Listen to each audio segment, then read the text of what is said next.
बिस्मिल्लाहिर्रहमानिर्रहीम। अस्सलाम वालेकुम नाजरीन, मैं हूँ आसमा शिराजी। प्रोग्राम है फैसला आपका। आज बहुत अहम मौज़ूआत है जिन पे बात होगी और उसमें ख़ास करके पाकिस्तान के 160 अरकान पार्लियामेंट ने ख़त लिखा है अमरीकी कांग्रेस को। उनके जो 60 अरकान हैं, यानी प्राइम मिनिस्टर को लिखा है, लेकिन जो उनके 60 अरकान ने ख़त लिखा पाकिस्तान के हवाले से, इमरान खान साहब के हवाले से, उनकी रिहाई के हवाले से और अपने शकूक व शुबहात का और ख़दशात का इजहार किया। उसके जवाब में पाकिस्तान के 160 अरकान पार्लियामेंट ने ख़त तहरीर किया है, जिसमें कि तमाम सियासी जमातें जो इस वक्त इत्तेहादी जमातें हैं उनके दस्तखत मेंबरान के मौजूद हैं। और उसमें कहा गया है कि रियासती बानी PTI ने रियासती इदारों के ख़िलाफ़ सियासी तशद्दुद और मुजरिमाना धमकियों को मुतारिफ़ करवाया। बानी PTI ने 9 मई 2023 को बड़े पैमाने पर हंगामा आराई और तोड़ फोड़ की और फिर उन्होंने हुजूम को मुश्तिल किया, पार्लियामेंट पर हमला किया, PTV पे हमला किया। ये सब चीज़ें इसका हिस्सा हैं और रेडियो पाकिस्तान पर हमले के लिए उकसाया, ये भी उन्होंने कहा है। फिर ये भी कहा कि 2 मई 2022 में भी मुल्क को मफलूज किया और फिर ये भी कहा कि इंतशार को और तशद्दुद को हवा देते रहे, उकसाते रहे, डिजिटल दहशतगर्दी के ज़रिए से पाकिस्तान के अंदर बदअमनी और इंतशार को हवा दिया। इस तरह के बहुत सारे, और फिर बरतानिया के अंदर, अमरीका के अंदर जो मुहिम चला रहे हैं मुल्क के ख़िलाफ़, उनको भी इसके अंदर ख़त में शामिल किया है। तो एक ख़त का जवाब ख़त के ज़रिए से 60 अरकान या 60 से ज़ायद अरकान कांग्रेस के मुकाबले पे 160 अरकान के जो दस्तखत हैं उनके साथ जमा करवाया गया है। सवाल ये कि क्या इससे कोई फ़र्क पड़ेगा। और ये भी कहा गया है कि अमरीका जो है पाकिस्तान के अंदरूनी मुदाखलत मामलात में मुदाखलत ना करे। याद रहे कि वजारत ख़ारजा ने भी इसी तरह का बयान जो है वो 2 दिन पहले जारी किया था। इससे फ़र्क पड़ेगा कि नहीं पड़ेगा, इसके ऊपर ज़रूर बात करेंगे। दूसरी जानिब तहरीक इंसाफ ने मुज़ाहमत की जो तहरीक है उसको शुरू करने के लिए इंदिया दिया है। कल हमारे प्रोग्राम में शेर अफजल मरवत साहब ने कहा कि तहरीक चलाई जाएगी, धरना दिया जाएगा, एहतजाज किया जाएगा, डी चौक पहुँचा जाएगा और ये नहीं उठा जाएगा जब तक कि इमरान खान साहब जो है वो रिहा नहीं होंगे। इसी पे अली अमीन गंडापुर साहब ने भी आज जो है तकरीर की है। कह रहे हैं, ज़रा सुनिएगा दोनों क्या कहना चाह रहे हैं, जो कि पाकिस्तान तहरीक इंसाफ के सीनियर रहनुमा है। ये जो एहतजाज हुए हैं ये जलसे, ये तो लानतीजा रहे। एहतजाज जो हैं अब एक हतमी होनी चाहिए। डी चौक पे धरना होगा और जितने लाख पाकिस्तानी निकलेंगे उतनी जल्द जो है खान साहब की रिहाई मुमकिन। फैसला कुन जंग का वक्त करीब है। ये पैगाम दे रहा हूँ तमाम लोगों को, अपने घरों में हम बता के निकलेंगे कि अगर हम वापस ना आए तो बस ठीक है, फिर हमारे जनाजे पढ़ लेना। अब हमें समझ आ चुकी है कि शराफत से, इज्जत से, कानून के मुताबिक इस मुल्क पे हक नहीं मिलता। तो हमारी पूरी कोशिश है कि हम पुरअमन रहें, कानून के अंदर रहें, लेकिन हमें मजबूर किया जा रहा है। इंशाल्लाह उम्मीद है इतना मजबूर नहीं किया जाएगा, उससे पहले ही मसला हल हो जाएगा। लेकिन अगर ना हुआ तो फिर हमारे अंदर ये खून है, इसका जो कलर है वो लाल है, रेड, सुर्ख किस चीज का निशान है? इनकलाब का। तो मतलब है कि इनकलाब लाए बगैर मसाइल हल नहीं होते। इनकलाब का रंग खून का रंग है और वो हमारे अंदर मौजूद है। इनकलाब हम लाएंगे। क्या मुज़ाहमत वाकई होगी और ये आखिरी और हतमी फैसला कुन जंग होगी जो कि पाकिस्तान तहरीक इंसाफ सड़कों पे आके लड़ेगी, जिसका इशारा सलमान अकरम राजा साहब ने भी कुछ दिन पहले दिया था। ये जो मुज़ाहमत है इसके ऊपर मुक़्तदरा क्या मेज़ पर आ सकेगी? क्योंकि एक दफ़ा मरियम साहिबा ने भी कहा था पावर टॉक्स टू पावर। क्या वाकई मुज़ाहमत के ज़रिए से ही पाकिस्तान तहरीक इंसाफ जो है वो मुक़्तदरा को मेज़ पर ले आएगी? और इसका एक और एंगल भी है कि क्या वाकई डील की जो मामलात हैं, जो खबरें हैं वो गलत हैं और इस्टेब्लिशमेंट जो है वो बातचीत नहीं कर रही। दूसरी जानिब डील की खबरों के ऊपर खुद हुकूमती अरकान जो है उनकी तरफ से भी ऐसे स्टेटमेंट्स आते हैं, जैसे ख्वाजा आसिफ साहब ने अपने शकूक व शुबहात का इजहार किया और वो हमने आपको प्रोग्राम में दिखाया भी था। अब इसके ऊपर भी बात करेंगे कि हुकूमत क्या करेगी। ये जो मुज़ाहमती तहरीक चलेगी इसका नतीजा क्या निकलेगा? क्या लोग सड़कों पर आ सकेंगे? हुकूमत कैसे सामना करेगी? क्योंकि पाकिस्तान की मईशत के हवाले से भी खबरें हैं, सरमायाकारी पाकिस्तान आ रही है, IMF के मामले के ऊपर भी कुछ खतरे की घंटी है, मिनी बजट की भी बात हो रही है। तो बहुत सारे मामलात हैं जो कि सियासी इस्तेहकाम के साथ जुड़े हैं, इसको किस तरह से डील किया जाएगा, इन सारे मामलात पे बात होगी। कमेटी 27वीं तरमीम के ऊपर भी प्रोग्राम के पहले हिस्से में हमारे साथ मौजूद होंगे जनाब इरफान सिद्दीकी साहब, सेनेटर भी हैं, पाकिस्तान मुस्लिम लीग नवाज़ के सीनियर रहनुमा भी हैं और जनाब नवाज शरीफ साहब के बहुत मोतमद ख़ास भी हैं। उनके अमरीका के दौरे के हवाले से बात होगी और प्रोग्राम के अगले हिस्से में डॉक्टर मिफ्ता इस्माइल साहब पाकिस्तान की मईशत पर हमारे साथ मौजूद होंगे। सबसे पहले सिद्दीकी साहब आपके पास आना चाहती हूँ। सर, ये तो आपने सुना इस वक्त फैसला कुन और हतमी जंग का ऐलान पाकिस्तान तहरीक इंसाफ ने किया है। अब ये हतमी जंग मुज़ाहमत की है और मुज़ाहमत का नतीजा ये भी हो सकता है कि ताकतवर हलके जो हैं वो ताकतवर लोगों से बात करें और पाकिस्तान तहरीक इंसाफ जो है वो करने में कामयाब हो जाए। क्या सफ़ा पलट सकता है आपके ख्याल में? बहुत शुक्रिया आसमा, आपने बड़ी तफसील के साथ अपने इब्तदाई गुफ्तगू में मंजरनामा पेश कर दिया है। मैं नहीं समझता हूँ कि ये कोई ताज़ा तरीन इस नौ की धमकी है। जो PTI की पूरी तारीख़ है वो इस तरह की धमकियों से इबारत है, इस तरह के जो कारनामे हैं उनसे इबारत है। ये उनका कहना जी कि हम आएंगे और धरना देंगे और अपने मकासद लेके उठेंगे। मुझे अच्छी तरह याद है कि 2014 में जब वो अगस्त में आए थे और वो एक बहुत बड़ा करोड़ों का जम गफ़ीर लाना चाहते थे, और आपको भी याद होगा लाहौर से निकलने में उन्हें 24 घंटे इसलिए लग गए थे कि लाहौर से चंद हज़ार लोग भी उनके साथ जमा नहीं हुए थे जो उनके साथ काफ़िले में शरीक होते। वो चलते चलते जब यहाँ पहुँचे हैं, आप भी इस्लामाबाद रहती हैं, मैं भी इस्लामाबाद का शहरी हूँ, और मेरा तो उन दिनों ऑफ़िस भी वहीं था, वज़ीर आज़म ऑफ़िस के अंदर, वज़ीर आज़म सेक्रेटेरिएट के अंदर, तो मुझे हर रोज़ाना जाना होता था। देखते थे कि वहाँ तादाद और नफरी कितनी होती है। मेरा ख्याल नहीं है कि उसे हम हज़ारों के अंदर भी नफरी को गिन सकें। एक दिन में दिलचस्प वाक़या आपको सुनाता हूँ कि मैं और वज़ीर आज़म नवाज़ शरीफ साहब और साथ एक आध और वज़ीर भी थे, तो हम किसी जगह गए हुए थे और वापस जब आ रहे थे तो सरे शाम उनका हेलीकॉप्टर जो था वो ऊपर धरने के ऊपर से गुज़र रहे थे। तो मियाँ साहब ने कहा यार ज़रा इधर से चक्कर काट लो और मुझे धरना दिखाओ। और जब वो धरना हमने देखा तो आप यकीन जानिए कि जो नफरी गिनी जा सकती थी वो 100 से भी कम लोग थे। और मियाँ साहब कहने लगे यार ए तरना है जिसने सानू इतने महीने तो सानू सारी मशीनरी नू रोकया है और तबाह करके रख देता है। सो वो कभी इस काबिल नहीं थे कि लाखों में करोड़ों में लोगों को लेके निकले। अपने पीक के ज़माने भी नहीं थे, जब वो 4 महीने यहाँ बैठे रहे तो भी कभी इतना बड़ा इज्तिमा नहीं ला सके। और उनकी नाकामी की वजह भी यही थी। उनके जो सरपरस्त थे उन्होंने ये कहा था कि तुम इतने लाख का मजमा लेके आओ फिर हम संभाल लेंगे। उनका झगड़ा ही ये रहा कि भाई तुम तो चंद हज़ार भी नहीं ला सके, और तो उनके सरपरस्त कौन थे? साथ क्या करें? उनके सरपरस्त कौन थे?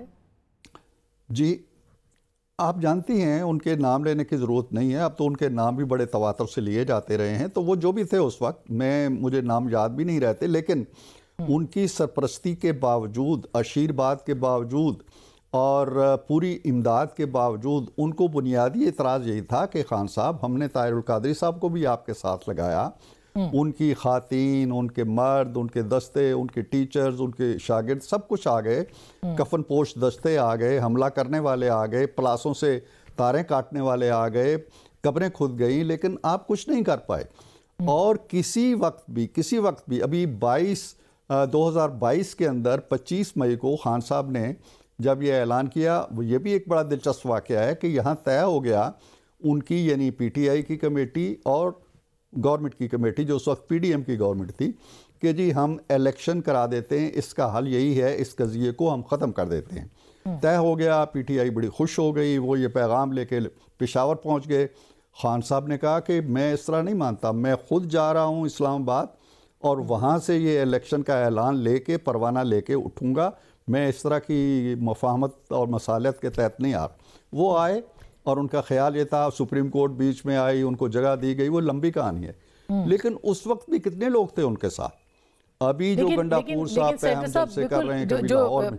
सेंटर साहब ये बात जो आपने कही कि उस वक्त पावरफुल हल्के उनके साथ थे, गालिबन आपका इशारा जनरल ज़हीरुल इस्लाम की तरफ है कि वो साथ थे कि लाखों लोग ले आए, हम संभाल लेंगे, ये शायद उनका मनफी पॉइंट बन गया था इमरान खान साहब का। अब वो सूरत हाल नहीं है, जो कल आपका मुस्बत पॉइंट था आज वो इमरान खान साहब का मुस्बत पॉइंट है। तो इसके ऊपर तो आपको घबराना पड़ेगा, घबराना चाहिए। मैं आसमा आपसे भी ये गुजारिश करूंगा कि अगर आपके दिल के किसी दूर दराज के गोशे में भी ज़रा सी भी घबराहट है, उसे बिल्कुल निकाल दें। अच्छा। क्योंकि हमारे दिलो दिमाग के किसी गोशे में किसी तरह की नर्वसनेस नहीं है, किसी तरह की घबराहट नहीं है। हमने देख लिया है 2024 के इलेक्शन के बाद भी और उससे पहले भी उन्होंने क्या क्या पैंतरे बदले, क्या क्या कोशिश की। 2000 जब जनरल आसिम मुनीर साहब की सिलेक्शन हो रही थी तो उससे एक दिन पहले वो यहाँ जम गफ़ीर लाने की कोशिश की उन्होंने कि ये मैं ना होने दूँ, लेकिन वो कितने लोग लेके आए और चुप करके, हालांकि उनकी टांग ज़ख्मी थी, बाद में वो कई महीनों तक उस टांग की वजह से मुतहर्रिक ना हुए, लेकिन उस दिन वो ज़ख्मी टांग के बावजूद यहाँ आए, नहीं आया। और अब मैं आपको बता दूं, फिर इमरान खान साहब को बाहर होना चाहिए, उनको रिहा करें, वो बाहर आए, फिर ये क्या मतलब घोड़ा भी देख ले, मैदान भी देख ले। जी सर, नहीं, घोड़े और मैदान का मसला नहीं है। फिर आप 87,000 जो कैदी हैं आपकी जेलों में, उन सब घोड़ों को बाहर निकालें और मैदान में ले आएँ। उन्होंने जराइम किए हैं, उन पर जराइम के केसेस हैं, तोशा खाना है, गड़ियाँ बेच रहे हैं, प्लाट ले रहे हैं, ज़मीनें ले रहे हैं, कादर यूनिवर्सिटी के नाम पे अरबों रुपए की ज़मीन ऐंठ लेते हैं रियायत दे के उसके एवज़। इसके अलावा भी उन पे 9 मई कहाँ लेके जाएंगे आप? आपकी तारीख में है कोई 9 मई? किसी जगह किसी लीडर ने बड़ी बड़ी सख्तियाँ आई, बड़ी बड़ी मैं समझता हूँ मुश्किलात भी आई, बड़े बड़े अलमिये भी हुए। जुल्फ़िकार अली भुट्टो फांसी चढ़ गए, बेनज़ीर भुट्टो ने या उसकी फैमिली ने ये काम तो नहीं किया। जिसने किया उनके बेटे ने, मुर्तज़ा ने करने की कोशिश की, उसको डिसऑन कर दिया।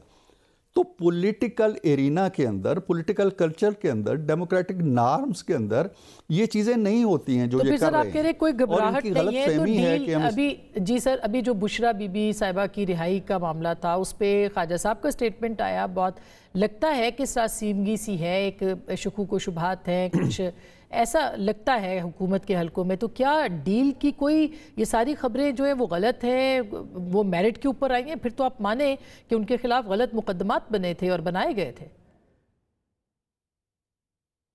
नहीं, मैं इसको बिल्कुल, चूँकि मेरे पास मालूमात नहीं होती हैं और जब नहीं होती हैं तो मैं कैटेगरिकली कोई बात कह नहीं सकता कि ये डील थी, या 8-9 महीने एक केस चलता है और फिर इस तरह के केसेस में नॉर्मली ज़मानतें हो भी जाती हैं। ये जेनुइनली एक ज़मानत हो गई है या कोई रियायत दी गई है, मैं इस बहस पे नहीं पढ़ना चाहता।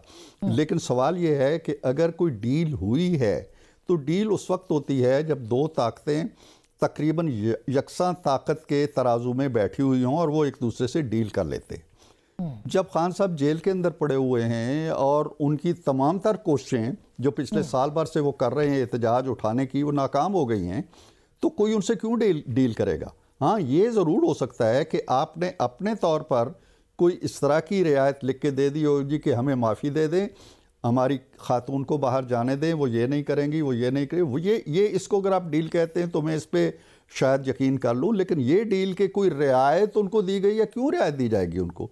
उनके पास क्या ताकत है जिसकी वजह से वो रियायत क्लेम कर सकते हैं? उनसे किसी को क्या खतरा है? जी, इस बात का इम्कान मौजूद है कि कोई ऐसी अंडरस्टैंडिंग है अली अमीन गंडापुर साहब की, बुशरा साहिबा की, इमरान खान साहब की विद इस्टेब्लिशमेंट और किसी और के साथ, इस बात का इम्कान मौजूद है कि वो कोई पॉलिटिकल एक्टिविटी, इसका इम्कान मौजूद है, इसका जी आसमा, इसका इम्कान यकीनन मौजूद है।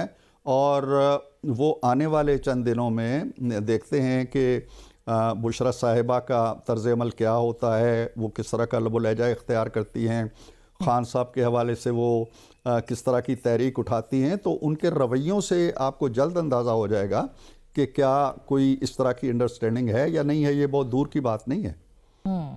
तो अभी सिद्दीकी साहब, ज़ाहिर है कि एक तरह से ख़तरा सुप्रीम कोर्ट की तरफ से भी मौजूद है और उसी ख़तरे के पेश नज़र, यानी आपके हलकों में ये बात होती रही है, उसी के पेश नज़र मंसूर अली शाह साहब भी नहीं आए। तो आप समझते हैं कि ये तो चले, इमरान खान साहब तो जेल में बंद हैं, कोई डील नहीं हो रही इस्टेब्लिशमेंट, और आप एक सफ़े पे हैं, अदलिया आपके सफ़े पे नहीं है, वहाँ से लगता है कि कोई ख़तरा अब आपको वहाँ से ख़तरा मौजूद है या नहीं है? अब कोई ख़तरा अदलिया की जानिब से तरमीम के बाद?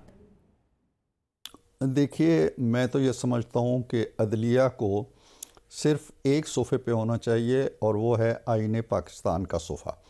उस सोफ़े से हट के उन्हें न किसी सियासत में आना चाहिए, न किसी पार्टी से होना चाहिए, ना आइन की इंटरप्रिटेशन करनी चाहिए किसी को रियायत देने के लिए, किसी को हुकूमत ख़त्म करने के लिए। अदालतों का वक़ार, कल जो हमारे बहुत ही मोहतरम जज हैं और मैं बड़ा एहतराम करता हूँ उनका, अतर मिनल्ला साहब ने, मैं उनका एक नोट पढ़ रहा था जो तायदी नोट है काजी फायज़ ईसा के किसी फ़ैसले पे, उन्होंने यही कहा है कि अदालतों का जो एतमाद है ये अवाम के दिलों के अंदर मौजूद रहना चाहिए। जब ये एतमाद उठ जाता है तो फिर ख़राबी पैदा होती है। और एतमाद कब उठता है? एतमाद जब उठता है कि जब आपने ये कसम खाई है, यानी हर जज ने ये कसम खाई है कि मैं हर फैसला जो 4 अल्फाज आइन देता है, बिला खौफ दूंगा, बिला रियायत दूंगा, किसी की फेवर नहीं करूंगा, किसी से डरूंगा नहीं, इन चीज़ों की आप ज़मानत दे के आते हैं, हल्फ उठा के आते हैं। लेकिन जब आपके किसी फैसले से ये नज़र आने लगे कि आपने कोई रियायत भी की है, आपने किसी के डर से ये फ़ैसला दिया है, और आपके यहाँ कोई रग़बत भी है, और आपके यहाँ कोई अनाद भी है, कोई फ़ैसला जब आप अनाद की बुनियाद पे दे देते हैं और कहते हैं जी कि इसने तनख्वाह नहीं ली बेटे से, इसको घर भेज दो, प्योरली अनाद, एक एक लफ्ज़ से अनाद टपक रहा है। आप वहाँ बैठ के कहते हैं सिसिलियन माफिया है, गॉड फादर है, फ़लाँ है। कल एक जज साहब ने, अगेन बड़े मोहतरम जज हैं हाई कोर्ट के, उन्होंने रिमार्क्स दिए एक लोअर अदालत के जज के, आज उन्होंने कहा कि शायद ऐसा मुझे नहीं करना चाहिए था। तो कहने का मतलब ये है कि अगर इस तरह का तर्ज़ अमल होगा तो जिस तरह कहते हैं ना कि हर शख्स की इज़्ज़त और वक़ार और एहतराम उसके अपने हाथ में होता है, हर इदारे की इज़्ज़त, हर इदारे का वक़ार, हर इदारे का एहतराम भी उसके अपने हाथ में होता है। तौहीन अदालत कभी बाहर से नहीं होती। मैं हज़ार बातें कह लूँ, हज़ार बुरा भला कह लूँ, अगर अदलिया अपने एहतराम वक़ार के साथ अपने हल्फ पे खड़ी है, अपने आइन पे खड़ी है, कुछ नहीं बिगाड़ सकता। सही, तो अभी आपको खतरा ये मौजूद है, आपको लगता है, क्योंकि आईनी आपने तरमीम भी कर ली, आपने एक एक बेंच भी बनाना है, क्या मंसूर अली शाह साहब उम्मीदवार हो सकते हैं उस बेंच के सरबराह के तौर पे, या आप कह रहे हैं कि नहीं, अब उनके बाद वाले जो जज साहिबान हैं उन्हीं में से कोई चुनाव होगा? देखिए, ये कोई तरमीम ऐसी चीज़ नहीं हुई है कि हम कोई बहुत बड़ा इनकलाब आसमा लेके आ गए हैं। ये तरमीम वही है जो आइन की ओरिजिनल स्कीम थी, उसी के मुताबिक हम गए हैं, बल्कि उससे भी आगे चले गए हैं। वहाँ तो एक इख्तियार था वज़ीर आज़म का या सदर का या उससे पहले गवर्नर जनरल का जी के आप लगा सकते हैं जज, हम उस तक नहीं। हमने 18वीं तरमीम के अंदर एक सिस्टम वज़ा किया था, वो बुरा लगा इफ्तिखार चौधरी साहब को, उन्होंने तरमीम को लगा लिया। हालांकि 239(5) आइन का आर्टिकल कहता है कोई तरमीम किसी तरह के भी हो, कोई भी अदालत उसका नोटिस नहीं ले सकती, लेकिन ले लिया उन्होंने कहा जी इसको ठीक करो सिस्टम को, वरना मैं इसको उड़ा दूंगा, जिसकी वजह से हमें 19वीं तरमीम करना पड़ी। अब मामला ये है कि हमें किसी से कोई ख़तरा नहीं है। हम समझते हैं कि सिस्टम को स्ट्रीमलाइन हमने करने की कोशिश की है। काजी फ़ायज़ ईसा के बाद मंसूर शाह साहब जो हैं बड़े मुअज़्ज़ज़ जज हैं, मोहतरम जज हैं, उनके क्रेडिट पे बड़े अच्छे फ़ैसले हैं, और इसी तरह दीगर जज भी हैं, और सब के सब जज बैठे हुए हैं, कोई फ़र्क नहीं हुआ है, अपनी अपनी जगह बैठे हुए हैं, अपना अपना काम करेंगे, अपना अपना किरदार अदा करेंगे। जहाँ तक आपके सवाल का है, वो मेरा ख्याल है कि 1-2 दिन में जो हमारा जुडिशल कमीशन है वो वजूद में आ जाएगा, और वो जो आइन के अंदर तरामीम हो चुकी हैं और जो अब आइन का हिस्सा हैं उसके मुताबिक वो कॉन्स्टिट्यूशनल बेंच भी बनाएगा। सीनियरिटी जूनियरिटी जो भी वहाँ होती है वो होगी, लेकिन वो उस कमीशन के ज़रिए होगी, हुकूमत का उसके कोई अमल दखल। मंसूर अली शाह साहब का नाम उसमें शामिल हो सकता है? देखें, ना किसी के नाम को हम खारिज अज़ इम्कान कह रहे हैं, ना ये कह रहे हैं कि वो नाम लाजमन होगा। It's open to the judicial commission. वो कमीशन जो भी फैसला करेगा वो मंजूर होगा हुकूमत को। और ये भी बताइएगा कि 27वीं तरमीम भी ऑन कार्ड्स है, पार्लियामेंट के अंदर पेश हो सकती है, और ख़ास करके उस पर मिलिट्री कोर्ट्स का जो मामला है जो कि 26 में से निकाला गया, वो भी एजेंडे का हिस्सा बन सकता है, तरमीम का हिस्सा। आसमा फ़िलहाल ऐसी कोई बात नहीं है, ज़ेरे गौर भी नहीं है, ज़ेरे बहस भी नहीं है, लेकिन जहाँ तक 27वीं तरमीम है वो बिल्कुल हो सकती है, किसी वक्त भी हो सकती है, आज हो, साल बाद हो, 2 साल बाद हो, इसलिए कि 26वीं उस वक्त हुई जब 25 हो चुकी थी। अब जब 26वीं हो चुकी है तो आइंदा जब भी कभी होगी वो 27वीं होगी। लेकिन आपका सवाल अगर ये है कि इन दिनों में ऐसी कोई चीज़ हो रही है, तो ऐसी नहीं हो रही। जब भी कभी होगी यानी मुस्तकबिल करीब में भी हो सकती है, मौलाना के साथ हो सकती है, मौलाना के बगैर हो सकती है। वो कह रहे हैं कि 11 लोग आपने जो है वो उठा लिए थे और वो उनको आपने खरीद लिया था। आपका तो पुराना ताल्लुक है मौलाना से मेरा तो बुरादराना नहीं है, मेरा तो बड़ा मुअद्दबाना और बड़ा एहतराम का रिश्ता है, अकीदतमंदाना मेरा उनसे रिश्ता है। मौलाना हमारे बारे में या उन चीज़ों के बारे में जिन पे वो गुफ्तगू करना चाहते हैं वो जो भी करते रहें, हमें अच्छे लगते हैं, मौलाना भले लगते हैं, और वो जो भी कहें वो हमें बुरा नहीं लगता। हमारे उनके होंठों से निकली हुई कोई बात हमारे दिलों के अंदर तलखी पैदा नहीं करती, चाहे वो तलखी क्यों ना हो। अच्छा, ये भी फरमा दें इससे पहले कि मैं मियाँ साहब के अमेरिका के ट्रिप के बारे में पूछूं कि अब तहरीक इंसाफ जब आएगी और वो धरना देने का कह रही है, मुज़ाहमत करने की बात कर रही है, तो फिर क्या उनको उसी तरह से रोका जाएगा डी चौक पे या उनको आने दिया जाएगा? कहाँ रोका गया था? हमने डी चौक में तो कोई नहीं रोका। उन्होंने कमिटमेंट दी थी, लिख के दिया था चौधरी निसार अली खान को कि हम नहीं आएंगे, हमें फलां जगह दे दें, दे दी गई हो। लेकिन अब की बात तो अब जो जितनी बार उन्होंने किया सर, अभी तो उनको रोका गया, अभी जब वो आना चाह रहे थे। अभी तो इसलिए रोका गया है कि अभी न तो कोई इजाज़त लेते हैं, वो चढ़ दौड़ते हैं ना हमलावरों की। उस वक्त तो उन्होंने इजाज़त ली थी, बाकायदा एक मुआहदा हमसे तय किया था कि हम कहाँ रुकेंगे, कहाँ बैठेंगे, वो सब कुछ हमने कह दिया था। आप अगर वो भी नहीं करते, एक कानून बन चुका है अभी 2 महीने पहले कि अगर आप बग़ैर इजाज़त के इज्तिमा करते हैं, इकट्ठे होते हैं, वायलेट करते हैं स्टेट के कानून को, तो उसकी सज़ा मुकर्रर है, वो सज़ा मिलेगी। अब ये तो नहीं हो सकता कि कानून बन जाए और वो कानून किसी ख़ास शख्स की वजह से हम उठा के किसी कोठड़ी में डाल दें, किसी गोदाम में डाल दें कि जी इस पे तो इतलाक़ नहीं करेंगे, आइंदा कभी देखी जाएगी। ऐसा तो नहीं होगा, ये नहीं हो सकता है। मुल्क आपका अब माशाअल्लाह संभल रहा है, तो संभलते हुए मुल्क की गर्दन के ऊपर किसी को सवार होने की इजाज़त हम नहीं दे सकते। और एक ये भी उम्मीद है तहरीक इंसाफ में कि नवंबर आएगा, ट्रंप साहब जीत जाएंगे, सदर बन जाएंगे और इमरान खान साहब जो हैं वो रिहा हो जाएंगे। बहुत सारे लोगों के अंदर ये बात है, तो ये भी मुमकिन हो सकता है। फिर उनके अपने भी केसेस है, कहा जा रहा है कि नवंबर में उनकी रिहाई हो सकती है, तो इस पे आप क्या कहेंगे, इम्कानात हैं इसके? वो तरह तरह की इस तरह की उम्मीदें हैं। मुझे एक शेर याद आ रहा है कि मुनहसर मरने पे हो जिसकी उम्मीद, नाउमीदी उसकी देखा चाहिए। इनकी नाउमीदी का आलम यह है, कभी कहते हैं फ़ायज़ ईसा जाएगा, अगले दिन हमारी हुकूमत आ जाएगी, खान साहब के लिए दरवाज़े फाटक खुल जाएंगे, मंसूर अली शाह आएंगे, ये कर देंगे। हर एक शख्स को इन्होंने रुसवा करने की कोशिश की, नाम लगाने की कोशिश की। इससे पहले इनकी सारी तवक्कुआत का मरकज़ जो था वो जनरल साहब थे जो आजकल कोर्ट मार्शल भुगत रहे हैं। तो ये किसी न किसी फ़र्द के ऊपर अपनी तवक्कुआत वाबस्ता कर लेते हैं।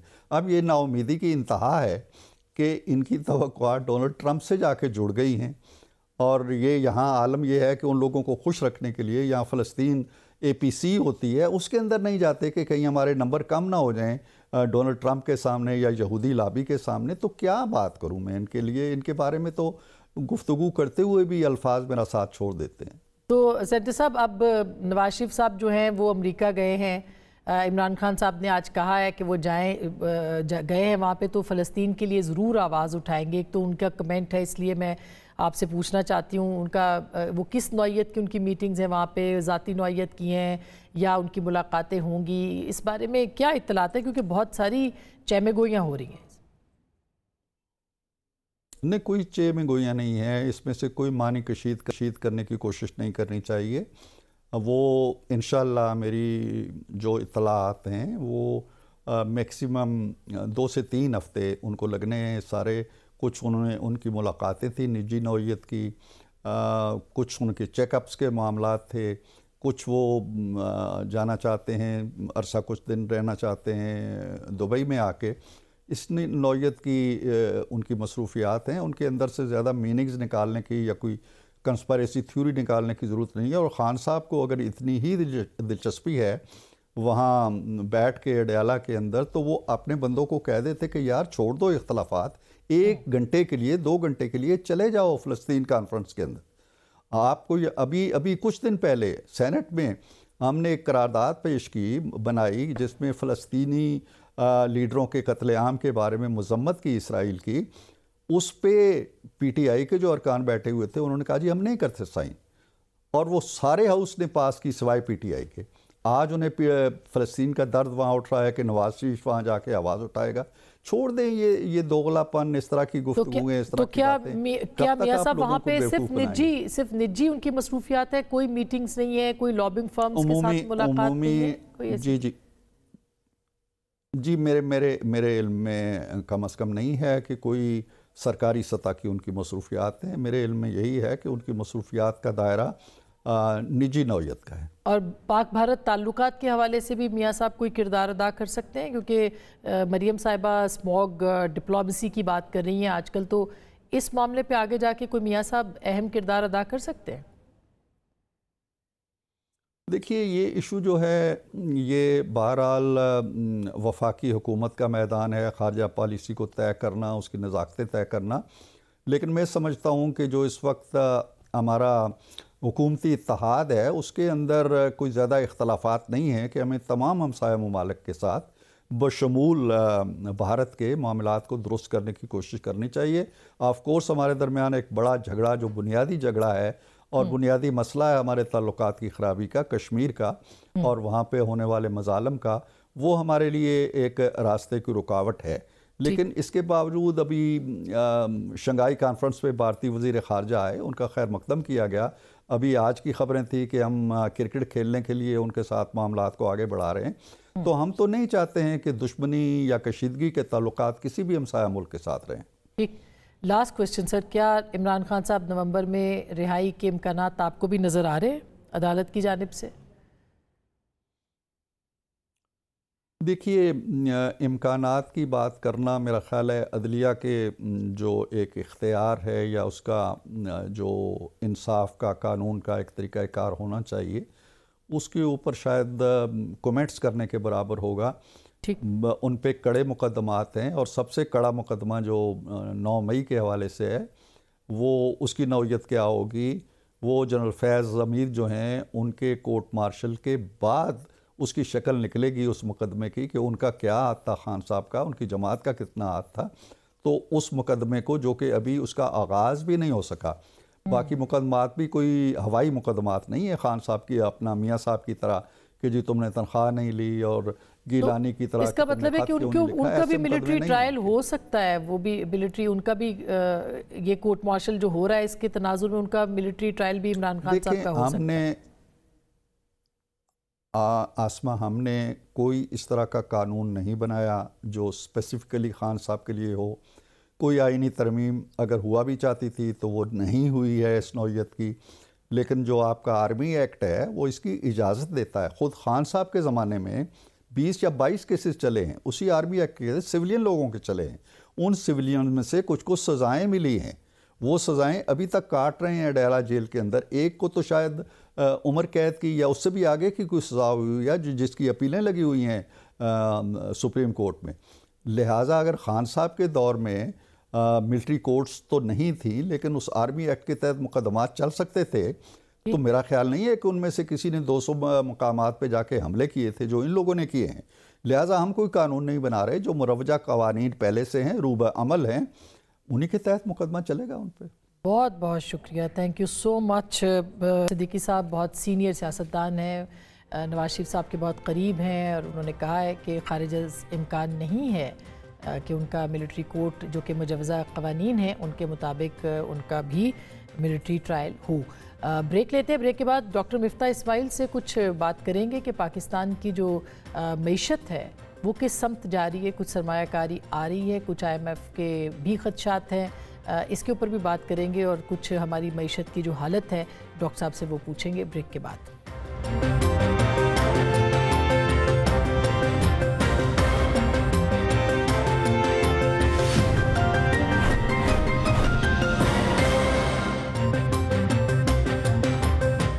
Welcome back. एक दफ़ा फिर आपको खुश आमदीद कहते हैं। बहुत सारी ख़बरें हैं पाकिस्तान की सियासत के हवाले से और उससे मईशत और सियासत चूँकि साथ साथ चलती है। मसलन PIA की निजकारी के बारे में फ़ाइनल बिड जो है वो आ गई है। कंसोर्शियम है ब्लू वर्ल्ड का जिसने कि बिड दिया है और कहा जा रहा है कि एक ही है कंपनी जिसने कि ये बिड किया है। इसके साथ साथ IMF के साथ जो तयशुदा मैक्रो इकनॉमिक और मालियाती फ्रेमवर्क था उसके बारे में आज मेहताब हैदर साहब ने खबर दी है कि वो नाकाम हो गया है। मिनी बजट किसी भी वक्त आ सकता है और बहुत सारे और मामलात भी हैं। अच्छी खबरें हैं कि सऊदी अरब से पाकिस्तान की जो है वो शुरू हो गई है सरमायाकारी। कतर में वज़ीर आज़म मौजूद हैं और कहा जा रहा है कि वहाँ से भी सरमायाकारी के इम्कानात हैं। होने क्या जा रहा है पाकिस्तान की मईशत में और कुछ सियासत में, डॉक्टर मिफ्ता इस्माइल हमारे साथ हैं। अस्सलाम वालेकुम डॉक्टर साहब। वालेकुम अस्सलाम। जी डॉक्टर साहब बताइएगा, कोई आप तो वैसे तो PhD डॉक्टर हैं लेकिन आपका मईशत की नब्ज़ पे बड़ा हाथ है कि कैसी चल रही है इस वक्त पाकिस्तान की मईशत और इसकी हम कह सकते हैं कि अच्छे हालात हैं, अच्छी खबरें आ सकती हैं, उम्मीद है? देखिए, उम्मीद तो कभी भी नहीं छोड़नी चाहिए और ये कहना ज़रूरी है कि जिस रफ्तार से महंगाई बढ़ रही थी उस रफ्तार में कमी आई है। कुछ हुकूमत के जो स्पोक्समैन है वो गलत कहते हैं कि महंगाई में कमी आई है। महंगाई में कमी नहीं आई, लेकिन जिस रफ्तार से बढ़ रही थी उस रफ्तार में कमी आई है, जिसको हम कहते हैं अफरात ज़र कम हुआ है। जो प्राइम मिनिस्टर साहब का दौरा था जिसमें उन्होंने मज़ीद MOU साइन कर लिए, तो अस्मा बहन आप जानती हैं कि अगर जितने MOUs पाकिस्तान ने साइन करे हुए हैं पिछले 20-30 साल में, उसका अगर 10% भी पाकिस्तान आ जाता तो आज हम अमेरिका से भी शायद अमीर मुल्क होते। तो ये MOUs की तो कोई हैसियत नहीं है जब तक कि ये एक्चुअल ऑन द ग्राउंड ना हो। मगर आपने देख लिया कि PIA जब हम बेचने गए तो कोई भी बायर, 6 बायर में से 5 तो ऐसे ही चले गए, और छठे ने भी जो बिड दिए वो रिजर्व प्राइस से 12% है सिर्फ।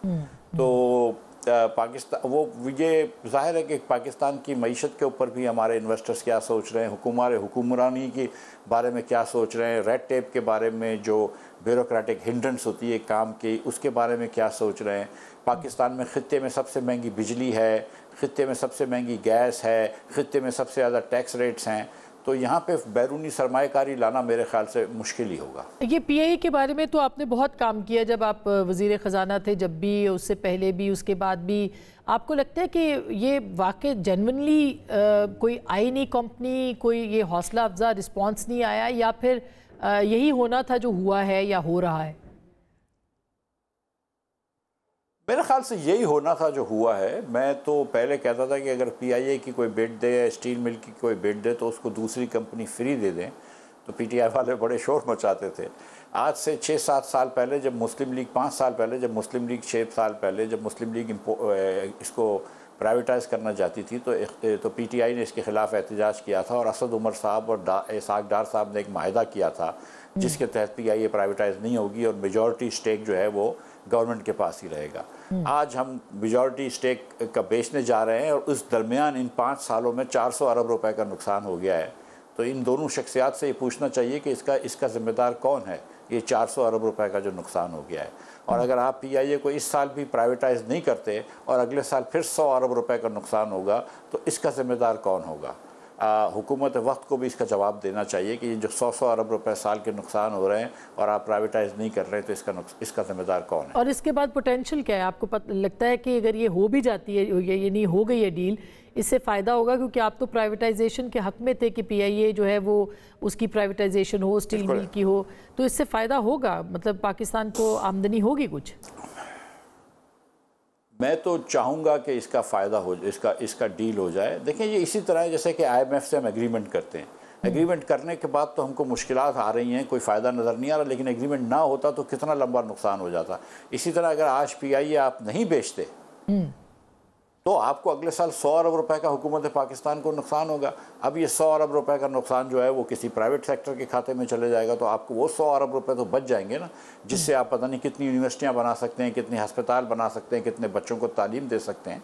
तो जिस मुल्क के अंदर 2.5 करोड़ बच्चा स्कूल में नहीं है, उसको एयरलाइन चलाने की कोशिश नहीं करनी चाहिए, उसको बच्चों को पढ़ाने की कोशिश करनी चाहिए। अच्छा, ये भी बता दें कि जो इस वक्त सूरत हाल है, मसलन IMF की आपने भी बात की कि वो पाकिस्तान, तो अभी जो आज मेहताब हैदर साहब की रिपोर्ट है, इसके मुताबिक तो पाकिस्तान ने जो तय किया है उसको अचीव करना बहुत मुश्किल है, और फिर साथ में ज़ाहिर है कि एक मिनी बजट की भी इत्तलात है, जिसके बाद और महंगाई का तूफ़ान आएगा।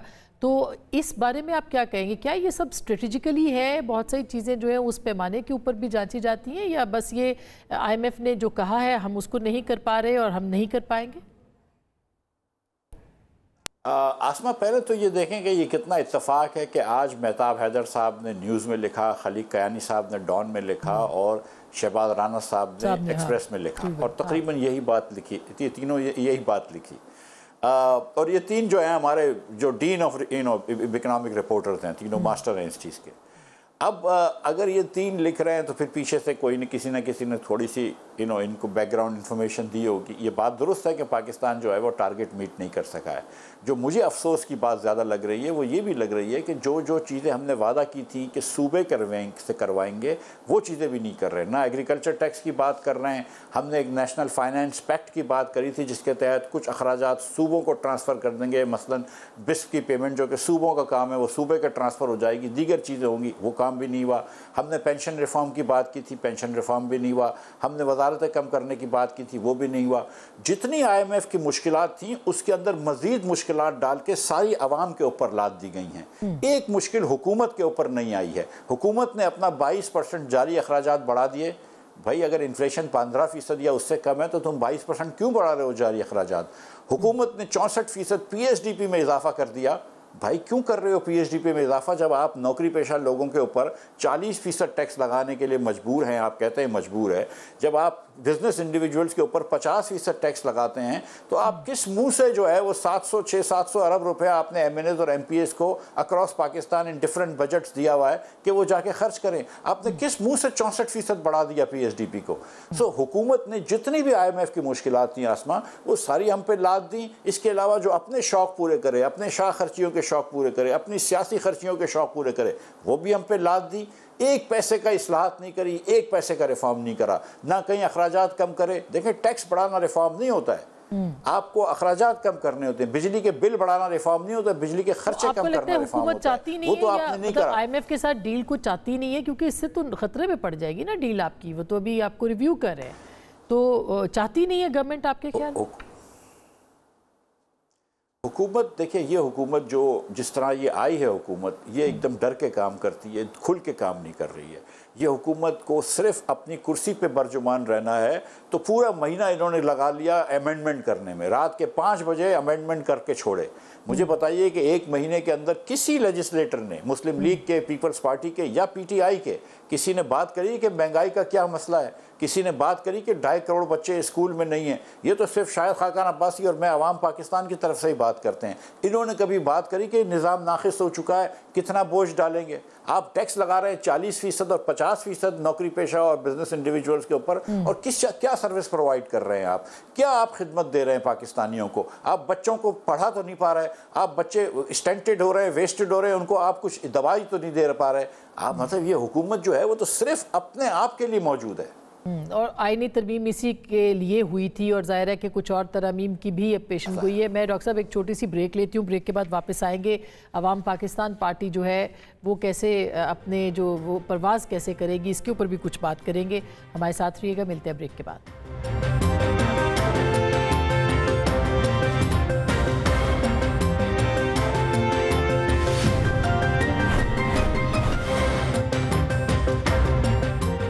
Welcome back. एक दफ़ा फिर आपको खुश आमदीद कहते हैं। डॉक्टर साहब अब हमेशा बात होती है कि मईशत की जो मजबूती है वो पॉलिटिकल स्टेबिलिटी के साथ आएगी। तो पॉलिटिकल स्टेबिलिटी आपको नज़र आती है? खैर SCO हुई है और ये क्रेडिट आप दें गवर्नमेंट को या रियासत को कि बड़े कामयाब तरीके से हुई है, लेकिन वो जो सियासी इस्तेहकाम की जुस्तजू है, क्या उसकी तरफ भी आपको लगता है ये हुकूमत जा रही है? कुछ कर सकती है उसके लिए इक़दाम? देखिए, हुकूमत चाहे तो बिल्कुल कदम उठा सकती है उसकी लिए, सियासी इस्तेहकाम के लिए, लेकिन ये जो अमेंडमेंट किया है जिसमें आप अपनी तरफ के जानिबदार जजेस लाना चाहते हैं, यानी कि, और ये बात मैं जानता हूँ कि एक तरफ इमरान खान साहब के जानिबदार जजेस थे, साकिब निसार वगैरह, जिन्होंने मियां नवाज शरीफ को बगैर किसी वजह के निकाला, ये जानता हूँ। लेकिन इसका हल ये नहीं होना चाहिए कि आप अपनी तरफ के जानिबदार जजेस रख दें। इसका हल होना चाहिए कि आप न्यूट्रल जजेस करें। और फिर अब ये कॉन्स्टिट्यूशनल बेंचेस का काम किया है, दीगर काम किए, और इतनी उजलत में किया है कि इसके अंदर ड्राफ्टिंग में भी गलती हो गई है इनकी, जो 5 बजे रात की चीज़ें हुई हैं। तो हुकूमत कहीं नज़र नहीं आती कि कोई सियासी मसाइल को हल कर रही हो या सियासी पेचीदगी को हल कर रही हो। और एक वजह इसकी ये भी है ना कि ये हुकूमत ख़ुद जिस मैंडेट के बगैर आई है, तो इसको ये भी डर है कि जानिबदार, अगर गैर जानिबदार मुनसिफी जजेस आ गए तो वो एक एक करके इनके फॉर्म 47 के कैंडिडेट्स को उड़ा देगी।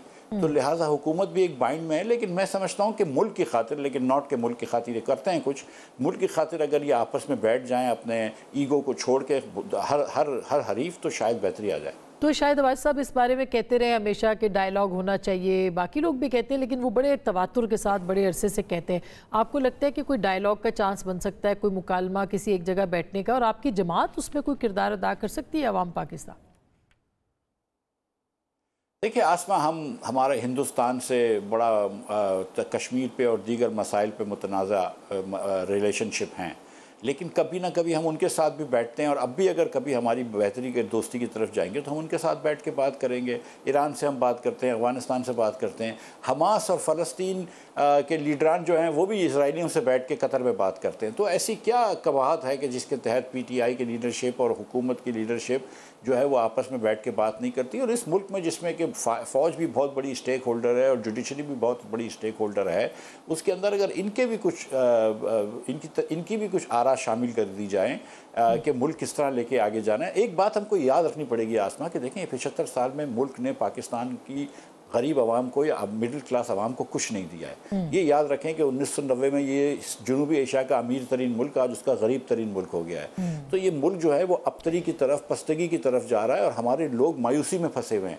आज हमको कुछ ना कुछ बेहतरी देनी पड़ेगी इनको। अच्छा, बिल्कुल। लेकिन लास्ट क्वेश्चन है, आपकी जमात को बने हुए काफ़ी दिन हो गए, तो अभी तक कोई आपकी परवाज़ नहीं देखी, क्या वजह है कि अभी उड़ने से पहले ही कहीं पर तो नहीं कट गए? काफ़ी दिन से मुराद आपकी जो है वो 3 महीने है। 6 जुलाई को ये जमात बनी थी तो 3 महीने और कुछ दिन हुए हैं। तो मेरा नहीं ख्याल है कि इतना वक्त हो गया है। लेकिन और अल्लाह की मेहरबानी से मैं ये समझता हूँ कि पढ़े लिखे लोगों में, मिडिल क्लास लोगों में, जी शऊर लोगों में हम काफ़ी पॉपुलर हो गए हैं। हम समझते हैं कि इसको परकुलेट डाउन करेंगे। हमको किसी ने पर नहीं लगाए हैं, ना हमने किसी से पर की दरख्वास्त करी है, ना हमारे पास कोई। देखें, हम ताबेदारी में वज़ीर आज़म साहब के सानी नहीं हैं, हम जानते हैं ये। ना हम लाडलापन में पिछले वज़ीर आज़म के सानी थे, तो हम ये भी जानते हैं। हम अपना काम कर रहे हैं, इंशाल्लाह अपने पाँव पे खड़े होंगे। कोई चौथी कुव्वत बनाने के लिए आपकी मदद नहीं करेगा। तीसरी कुव्वत तो चले PTI को कहते थे ना, चौथी कुव्वत। आप सोचें ना कि हम क्या इससे ज़्यादा ताबेदारी कर सकते हैं। वो अलग बात है कि नताइज सिफर हैं, लेकिन ताबेदारी के तो पूरे नंबर है ना। इसी तरह इमरान खान साहब से ज़्यादा कोई लाडला हो सकता है। वो अलग बात है कि अब वो उन्हीं लोगों को जिन्होंने इनको गोद में बिठा के वज़ारत उज़्मा दी थी उनको गाली गलोच करते हैं सारा दिन। लेकिन 10 साल की एक मतलब मदद तो हुई थी ना इनकी। हम एक नई चीज़ कोशिश कर रहे हैं कि आवाम तक जा रहे हैं। हम सबके साथ काम करने के लिए तैयार हैं, हर इदारे के साथ काम करने के लिए तैयार हैं, लेकिन हम आवाम के पास जा रहे हैं और आवाम के अंदर अपनी बात कर रहे हैं कि देखो ये मुल्क का निज़ाम जो है ये नाक़िस है। जब तक इस निज़ाम को सर्जिकली नहीं हटाएंगे, ये छोटे छोटे पैवन से अब काम नहीं चलेगा, जब तक हम आगे नहीं बढ़ सकेंगे। बहुत शुक्रिया, थैंक यू सो मच। नाजरीन, डॉक्टर मिफ्ता इसकी बात आपने सुनी, गुफ्तगू आपने सुनी, फैसला आपका।